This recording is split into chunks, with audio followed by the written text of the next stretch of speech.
Shalom, shalom, bien-aimés amis de Jésus, ce matin nous sommes dans cette merveilleuse présence du Seigneur et nous sommes rassemblés au nom du Père et du Fils et du Saint-Esprit. Amen. Alors bien-aimés amis de Jésus, nous allons dire merci au Seigneur. Je crois que ce matin, c'est un jour merveilleux. C'est un jour de grâce et de faveur. Et si le Seigneur a permis que tu sois là ce matin, peut-être que la nuit a été difficile. Alors, s'il a permis que tu m'entendes, que tu me vois, s'il a permis que tu te tiennes sur tes pieds, s'il a permis que tu vois, que tu entendes, que tu arrives à te déplacer, que tu arrives à parler, je voudrais que tu commences déjà à dire merci au Seigneur. Parce que c'est un cadeau merveilleux. Nous ne le méritons pas, mais ce n'est pas pure grâce que le Seigneur... Ce n'est pas pure grâce. Ce n'est pas pure grâce. Ce matin, papa, je veux te dire merci. Merci parce que tu es le Dieu des merveilles. Et ce matin, tu as accompli des merveilles dans ma vie et dans la vie de tous mes frères et sœurs avec qui je prie, Seigneur. Merci infiniment parce que tu es le Dieu de fidélité, le Dieu qui me guérit, le Dieu qui me restaure, le Dieu qui me donne la victoire dans tous les combats que je mène. Parce que tu ne me laisses jamais. Merci parce que tu as écrit mon nom dans les paumes de tes mains. Et tu te souviens à chaque instant de moi. Je te dis merci parce que Jésus, tu es allé jusqu'à la croix pour moi. Tu t'es donné et tu as payé la rançon pour que je sois libéré. Je te dis merci ce matin pour cet amour immense. Pour cet amour immense, Seigneur. Mais en plus de cela, tu m'as rempli de ton Esprit Saint. Tu as déposé cet amour dans mon cœur par le don de ton Esprit. Et j'aimerais, oh Seigneur Esprit Saint, te dire merci pour ta présence dans notre vie ce matin. Avant même que nous ne parlons de toi, tu es déjà présent. Et tu es prêt à agir. Ce matin, viens me donner la force. Viens me donner la révélation de la parole. Viens m'aider à comprendre la parole de Dieu. Parce que je sais que tu as un message pour moi. Seigneur, tu as dit que l'Esprit viendra pour nous révéler des choses. Ce matin, Seigneur, j'ouvre mon cœur pour recevoir cette semence de ta parole, Seigneur Dieu, pour me rendre fort. Cette semence de ta parole, Seigneur, pour me rendre, Seigneur, fort dans la prière. Cette semence de la parole pour m'instruire, Seigneur. Oh Saint-Esprit, merci de toucher la vie de quelqu'un ce matin, de visiter la vie de quelqu'un ce matin. Merci pour ce que tu es en train de faire. Merci pour ta puissance qui est à l'œuvre. Que ton nom soit magnifié. Que ton nom soit exalté. Béni sois-tu, Seigneur. Merci. Merci. Alors, amis de Jésus, assieds-toi dans cette présence du Seigneur. Nous allons partager cette merveilleuse parole.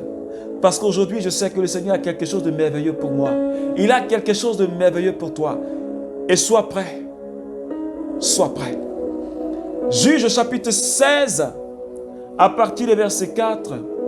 Après cela, il aima une femme de la vallée de Sorek qui se nomma Dalila. Les princes des Philistins allaient la trouver et lui dire: séduis-le et sache d'où vient sa grande force quel moyen nous pourrions nous rendre maîtres de lui, le lier pour le maîtriser.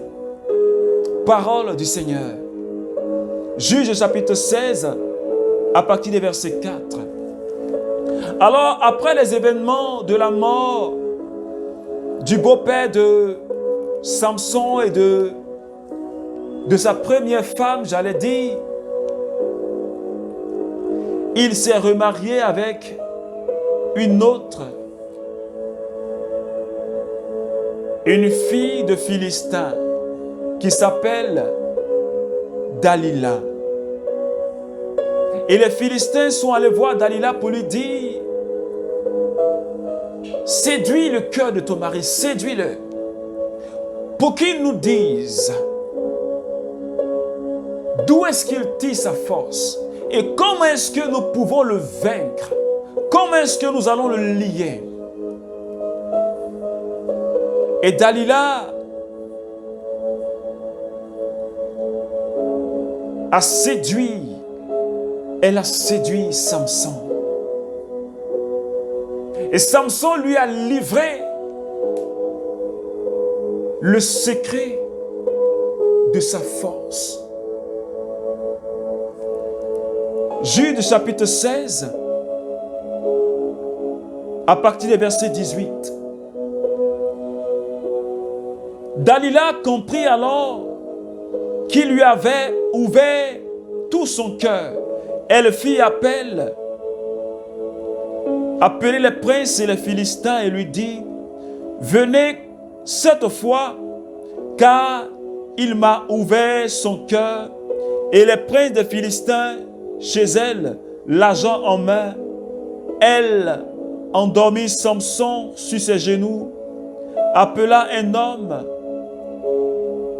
et lui fit raser les 7 tresses des cheveux de sa tête.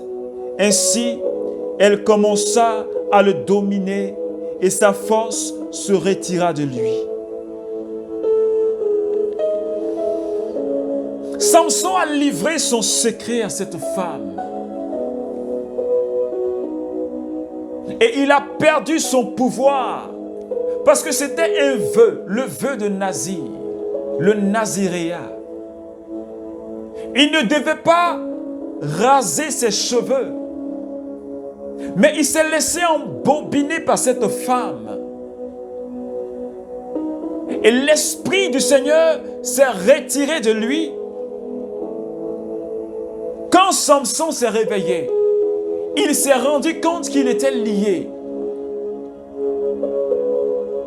Il voulait se défaire, mais il ne savait pas que Yahvé s'était retiré de lui.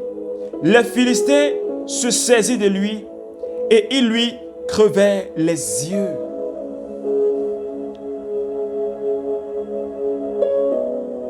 L'Esprit du Seigneur s'est retiré de Samson parce qu'il a brisé, il a rompu le vœu de Nazir. De par sa faute.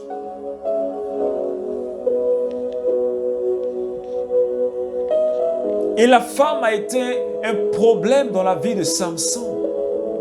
Depuis sa première femme, jusque maintenant avec Dalila, la femme a été un problème dans la vie de Samson.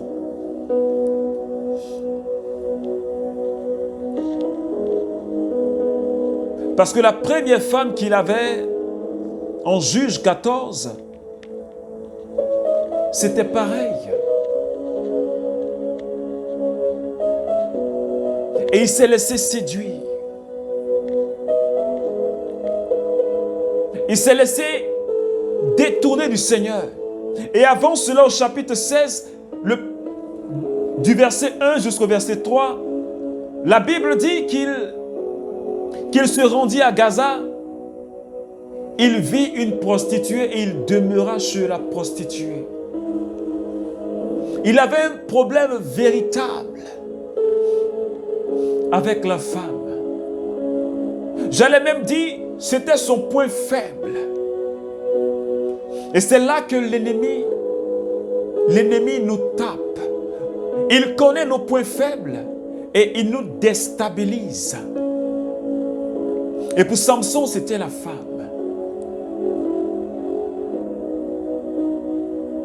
Qu'il nous dise quelle est l'origine de sa force.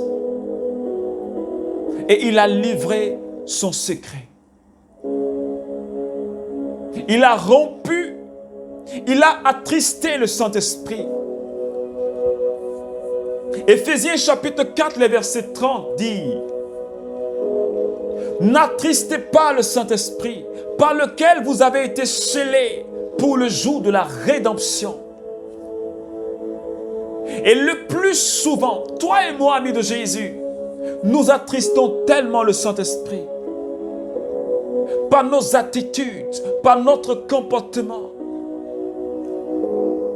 par les plaisirs de la chair. Galates chapitre 5, à partir du verset 19, la débauche, la fornication, le mensonge et le vol, la sorcellerie, toutes ces œuvres de la chair attristent le Saint-Esprit qui est en nous. Et quand l'Esprit de Dieu est offusqué, quand l'Esprit de Dieu est attristé, il quitte. C'est pourquoi Sagesse chapitre 1, le verset 5 dit: car l'Esprit Saint, l'éducateur, fuit la fourberie. Il se retire devant les pensées sans intelligence. Il s'offusque quand survient l'injustice. Le Saint-Esprit se retire, celui qui est l'éducateur. Il fuit la fourberie, c'est-à-dire la tromperie, l'hypocrisie, la duplicité, la fausseté. Toutes les fois où toi et moi, nous marchons dans la tromperie, toutes les fois où toi et moi, nous marchons dans l'hypocrisie, dans la duplicité, le Saint-Esprit se retire de nous. Nous n'avons plus la couverture du Seigneur. C'est pourquoi, souviens-toi, en 1 Samuel chapitre 15, à partir des versets 10 et plus, parlant du roi d'Israël, ce roi Saül, il avait tellement désobéi au Seigneur, il avait tellement offusqué le Saint-Esprit, que la main de Yahvé s'est retirée de lui. Il a été disqualifié. Il a été disqualifié. Alors, ami de Jésus, ce matin, le Seigneur me parle. Le Seigneur te parle. Qu'est-ce qui te met en dehors de la volonté du Seigneur? Pour Samson, il avait un problème avec les femmes. Est-ce la boisson pour toi ou le sexe?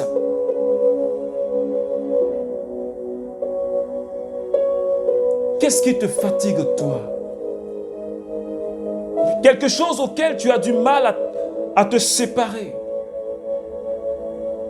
mais qui t'éloigne du Seigneur, qui te séduit et qui te fait tomber bas, comme Samson est tombé bas. Ses yeux ont été crevés. Il a été réduit en esclavage. Celui-là même que Dieu avait choisi pour sauver son peuple. Je voudrais que tu regardes dans ta vie et que tu t'examines et que tu comprennes et que tu vois l'aspect de ta vie là où il y a un péché qui t'empêche d'être connecté à Jésus. Est-ce que c'est le sexe? Est-ce que c'est les films pornographiques? Est-ce que c'est l'idolâtrie? Est-ce que c'est le mensonge? Est-ce que c'est l'hypocrisie? Entre dans la présence du Seigneur et que le Saint-Esprit te parle et que tu demandes au Seigneur de t'aider à te défaire de cela. Pour ne pas, comme Samson, rompre ta relation avec le Seigneur. Parce que toutes les fois où nous nous laissons séduire par les choses de ce monde, nous nous séparons de Dieu. Or, nous devons être consacrés. De par notre baptême, nous sommes des prêtres. De par notre baptême, nous sommes rois. De par notre baptême, nous sommes des prophètes. Cela veut dire des personnes qui sont consacrées par le Saint-Esprit. Mais si nous qui sommes prêtres, nous qui sommes des rois et des prophètes, qui ont reçu le sceau du Saint-Esprit, qui ont reçu la marque du Saint-Esprit, qui ont reçu, je vais dire, pour mandat d'annoncer l'évangile, de gagner des âmes. Si nous coupons notre relation avec le Seigneur, qu'allons-nous devenir? Si nous marchons dans les ténèbres, comment allons-nous gagner des âmes? Comment allons-nous délivrer le message de Dieu pour le salut des cœurs les plus endurcis? Si nous demeurons dans ces choses, comme Samson, ses yeux ont été crevés, nos yeux seront aussi crevés, nous serons aveugles. Aveugles, vivant dans l'obscurité, c'est-à-dire loin du Seigneur. Alors nous allons demander au Seigneur ce matin. Tu vas regarder et prendre 1 minute de silence et te mettre en face du Seigneur.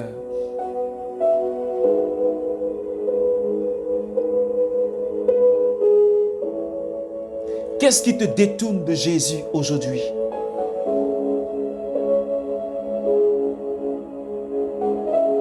Qu'est-ce qui te détourne de Jésus aujourd'hui? Présente-le au Seigneur. Tu le sais, présente-le au Seigneur.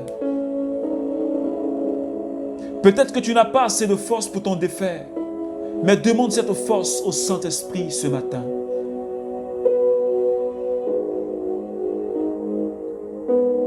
Demande-lui cette force, qu'il t'aide à te relever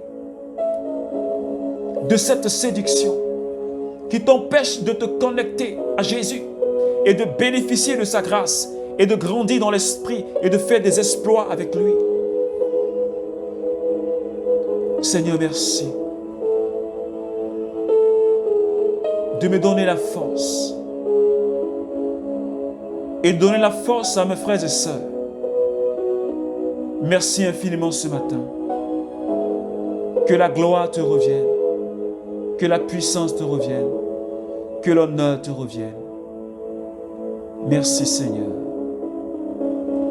Alors, ami de Jésus, que Dieu bénisse ta journée, qu'il te garde dans sa présence et que tu continues cette méditation durant toute la journée, que tu rentres réellement dans la présence du Seigneur, qu'il t'aide à déterminer ce qui te sépare de lui et que tu lui demandes sa force, tu lui demandes sa grâce pour pouvoir abandonner ces choses et marcher comme le Seigneur le veut. Au nom du Père et du Fils et du Saint-Esprit. Amen, amen, amen.